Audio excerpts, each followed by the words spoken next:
Hello दोस्तों, प्रणाम, राधे राधे। कैसे हैं? एक सावन गीत है दोस्तों। आप लोग पूरी वीडियो देखेंगे तो इसका आनंद आएगा और कमेंट में लिख के ज़रूर बताना कैसे लगा।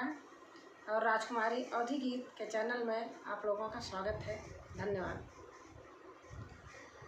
हरे रामा बगिया में आए श्री श्याम, देखना हम जाबै रे हारी कि हरे रामा बगिया में आए श्री श्याम, देखना हम जाबै रे हारी कि हरे रामा बगिया में आए श्री श्याम, देखना हम जाबै रे हारी।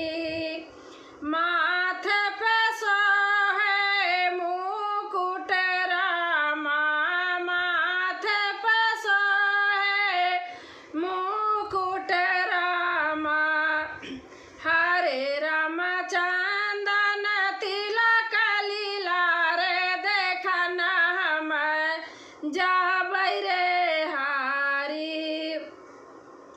कि हरे राम चंदन तिलक लीला रे, देखना हम जाबै रे हारी कि हरे राम बगिया में आए श्री श्याम, देखना हम जाबै रे हारी कि हरे राम बगिया में आए श्री श्याम, देखना हम जाबै रे हारी।